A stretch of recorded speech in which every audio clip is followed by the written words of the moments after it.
Jogoton adalah satu cara yang terbaiklah untuk mengumpul dana. Jadi ruang ini boleh digunakan untuk menimba ilmu pengetahuan.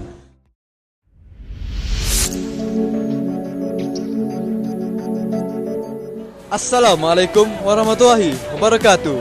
Salam Malaysia Madani, salam menjulang pendidikan negeri Sarawak. Fly Kenyalang Fly, Fly High. Pada 6 hingga 7 Disember, SK Matang Jaya mengadakan program Hari Terbuka 2025. Pelbagai aktiviti yang menarik berlangsung pada Hari Terbuka ini. Program ini dirasmikan oleh YAB yang amat berhormat Datuk Amar Haji Fadilah bin Haji Yusof. Program ini bertujuan mengeratkan hubungan ibu bapa, sekolah dan komuniti serta mempamerkan pencapaian murid SK Matang Jaya.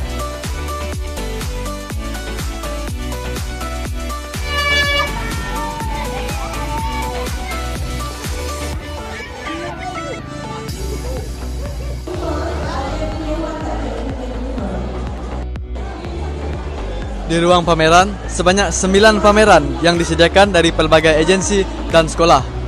Daripada jumlah tersebut, 4 daripada mereka adalah penyertaan daripada sekolah, manakala 7 lagi melibatkan agensi kerajaan serta pertubuhan luar.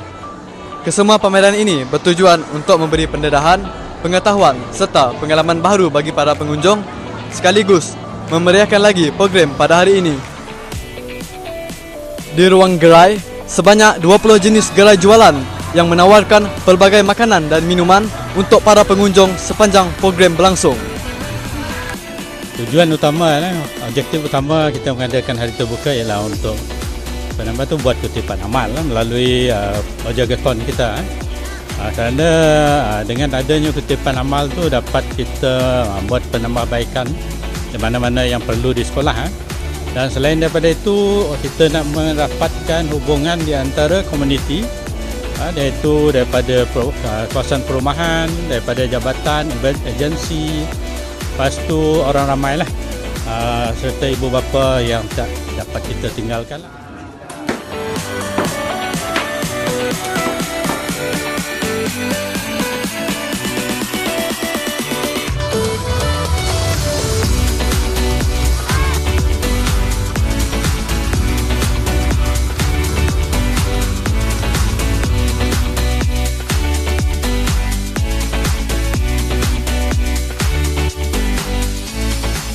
Kini bersama saya tetamu VIP kita, Tuan Haji Irwan Zulkarnain bin Hasbi. Assalamualaikum Tuan. Waalaikumsalam. Izinkan saya bertanya beberapa soalan. Okey, boleh. Soalan pertama dari saya, apakah pandangan Tuan tentang penganjuran program Hari Terbuka SK Matang Jaya ini? Okey, penganjuran program hari ini Majlis Terbuka SK Matang Jaya, saya rasa sangat berjaya lah. Kerana ia melibatkan komuniti setempat. Lebih lagi guru-guru dan pelajar dapat berinteraksi dengan banyak agensi yang dijemput di sini, dan banyak manfaat yang dapat diperolehi, terutama sekali dengan larian Jogoton hari ini, dapat mengumpul dana untuk membaiki sekolah dan sebagainya.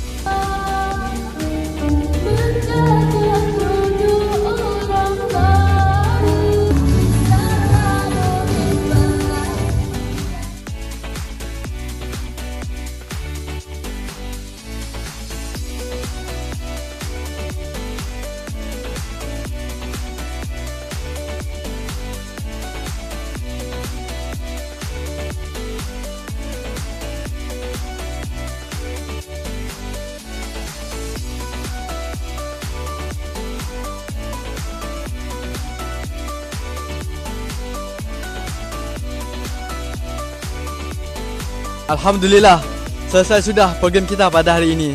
Setinggi-tinggi penghargaan dan ucapan terima kasih kepada semua tetamu jemputan, guru-guru, para peserta, para pameran, seluruh warga sekolah yang telah menjayakan program ini.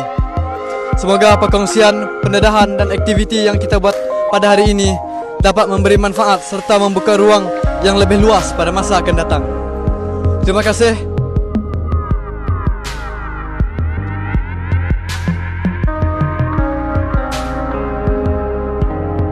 Jangan lupa like, share dan subscribe Pala TV PSS Tunas. Bye.